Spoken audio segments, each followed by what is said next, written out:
નમસ્કાર ગુજરાતના ખેડૂત મિત્રો, એકવાર ફરીથી ગુજરાતના આજના સૌથી મોટા મહત્વના અને તાજા સમાચારની અંદર આપનું હાર્દિક સ્વાગત છે।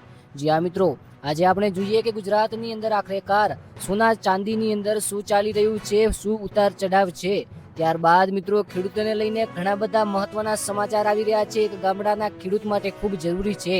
ચોમાસુ વરસાદને લઈને અંબાલાલ પટેલ અને પરેશ ગોસ્વામીની શું આગાહી રહી છે, તો ખરેખર વાત કરીએ તો ડીએપી ખાતરની અંદર પણ મિત્રો મોટો ધડાકો।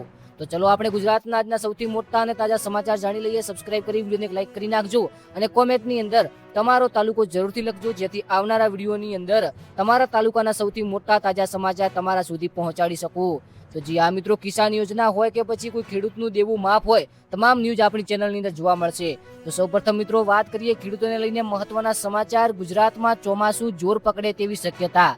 જી આ મિત્રો, હવામાન વિભાગ મુજબ આગામી દિવસોમાં દક્ષિણ ગુજરાત, સૌરાષ્ટ્ર અને મધ્ય ગુજરાતના કેટલાક વિસ્તારોમાં સારો વરસાદ પડી શકે છે। વરસાદના કારણે વાવેતર કામગીરીને વેગ મળશે અને અંબાલાલ પટેલ અને પરેશ ગોસ્વામી દ્વારા ઘણા બધા વિસ્તારોની અંદર આગાહી આપવામાં આવી છે। આવનારા સમયની અંદર સારો એવો વરસાદ પવન સાથે વીજળીના કડાકા ભડાકા સાથે પડી શકે છે। ત્યારબાદ મિત્રો સૌથી મોટા સમાચારની વાત કરીએ ડીએપી ખાતરની। જી આ મિત્રો, ડીએપી ખાતરને લઈને આખરેકાર શું ધડાકો થયો છે, ચલો આપણે જાણી લઈએ। ખેડૂતોમાં વાવેતરની સિઝન શરૂ થતા ડીએપી અને એનપીકે ખાતરની માંગમાં વધારો નોંધાયો છે। કૃષિ વિભાગે પૂરતો જથ્થો ઉપલબ્ધ હોવાનો દાવો કર્યો છે। જી આ મિત્રો, સૌથી મોટા સમાચારની ખેડૂતની અંદર વાત કરીએ તો ડીએપી ખાતરની અંદર માંગ વધી છે, ટૂંકની અંદર આપણે કહી શકીએ। ત્યારબાદ મિત્રો વાત કરીએ સમાચાર નંબર બીજાની, તો મગફળીના વાવેતરમાં વધારો। જુનાગઢ, અમરેલી, રાજકોટ, પોરબંદર જિલ્લામાં મગફળીનું વાવેતર ઝડપથી આગળ વધી રહ્યું છે। ખેડૂતો વરસાદની રાહ જોઈ રહ્યા હતા, હવે પૂર્ણ થતી દેખાઈ રહી છે। આ વિસ્તારોની અંદર પણ વરસાદી માહોલ સર્જાય તેવું જોવા મળી રહ્યું છે। ત્યારબાદ મિત્રો સમાચારની અંદર આગળ વાત કરીએ તો પાક વીમા યોજનામાં નોંધણી શરૂ। જી આ મિત્રો, ખેડૂતોને પ્રધાનમંત્રી ફસલ વીમા યોજના હેઠળ સમયસર નોંધણી કરાવવા સૂચના આપવામાં આવી છે। ખાસ કરીને મહત્વના સમાચાર છે, એક નોંધ લેજો। ત્યારબાદ મિત્રો સૌથી મોટા સમાચારની વાત કરવામાં આવે તો કપાસ વાવેતર માટે અનુકૂળ માહોલ। મોરબી, સુરેન્દ્રનગર અને બોટાદ સહિતના વિસ્તારોમાં કપાસના વાવેતરને અનુકૂળ વાતાવરણ બન્યું છે। ત્યારબાદ મિત્રો વાત કરીએ પશુપાલકોને લઈને મોટા સમાચાર આવી રહ્યા છે। ગાય ભેંસ છે, ખાસ કરીને વરસાદના કારણે ચરોતરોમાં લીલો ઘાસ ઉગવા લાગ્યો છે, જેના કારણે પશુઓનો ચારો છે એ ખર્ચ ઘટી શકે છે અને એક સારા સમાચાર આવી રહ્યા છે। ત્યારબાદ ડુંગળી ભાવમાં વધારો।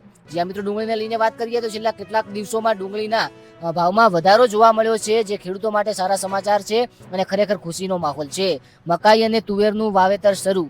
આપણે વાત કરીએ તો દક્ષિણ ગુજરાત અને મધ્ય ગુજરાતમાં મકાઈ અને તુવેરનું વાવેતર શરૂ થઈ ગયું છે। ત્યારબાદ મિત્રો વાત કરીએ તો કૃષિ લોન વિતરણ વેગ। સહકારી બેંકો અને ગ્રામ લોકોએ બેંક દ્વારા ખેડૂતોને ખેતી માટે લોન આપવામાં આવી રહી છે। ત્યારબાદ મિત્રો એકવાર ફરીથી ખેડૂતોને લઈને સૌથી મોટા અને તાજા સમાચારની કૃષિ વિભાગની ખાસ સલાહ। વરસાદ બાદ ખેતરમાં પાણી ભરાઈ ન રહે તે માટે યોગ્ય નિકાલ વ્યવસ્થા રાખવાની સલાહ આપવામાં આવી છે। આને એક સૌથી મોટા સમાચાર છે। ત્યારબાદ મિત્રો વાત કરીએ તો જૈવિક ખેતીની પ્રોત્સાહન। રાજ્ય સરકાર જૈવિક ખેતી માટે વિવિધ સહાય યોજના અને તાલીમો કાર્યક્રમો ચલાવી રહી છે। ત્યારબાદ મિત્રો એકવાર ફરીથી પશુપાલકોને લઈને સૌથી મોટા સમાચારની વાત કરીએ તો પશુ આરોગ્ય કેમ્પ યોજના।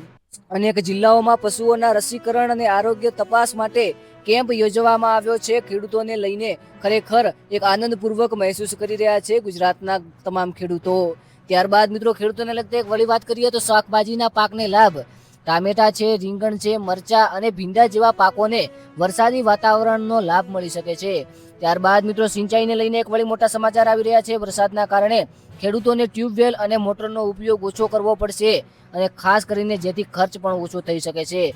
ત્યારબાદ મિત્રો વાત કરીએ તો કૃષિ સાધનો પર સહાય। જી આ મિત્રો, સરકાર દ્વારા ટ્રેક્ટર, સ્પ્રેયર અને અન્ય કૃષિ સાધનો માટે સહાય યોજના ચાલુ છે। મિત્રો ગુજરાતના સૌથી મોટા અને તાજા સમાચાર ખાસ કરીને ખેડૂતો માટે હતા। હવે ગુજરાતના 10 મોટા અને તાજા સમાચાર આપણે જોઈએ તો ગુજરાતમાં ભારે વરસાદની શક્યતા। આગામી 3 થી 5 દિવસ દરમિયાન રાજ્યના કેટલાક વિસ્તારોમાં ભારે વરસાદની શક્યતા વ્યક્ત કરી છે અને હવામાન વિભાગ દ્વારા કહેવામાં આવ્યું છે। ત્યારબાદ મિત્રો વાત કરીએ સમાચાર નંબર બીજાની, તો ચોમાસું વધુ સક્રિય બન્યું છે।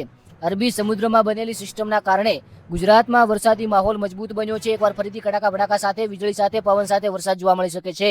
ત્યારબાદ મિત્રો સૌથી મોટા સમાચાર અને ખૂબ જ ટ્રેન્ડિંગની અંદર સોનાના ભાવમાં વધારો. એકવાર ફરીથી ખેડૂતોની અંદર નિરાશા. આંતરરાષ્ટ્રીય બજારમાં વધઘટના કારણે સ્થાનિક બજારમાં સોનાના ભાવમાં વધારો નોંધાયો છે. માં હતા મિત્રો ગુજરાતના સૌથી મોટા અને તાજા સમાચાર છે. ખરેખર તમારા માટે બહુ જ ઇમ્પોર્ટન્ટ હતા. આઈ હોપ કે તમને બધા સમાચાર સારા લાગ્યા હશે.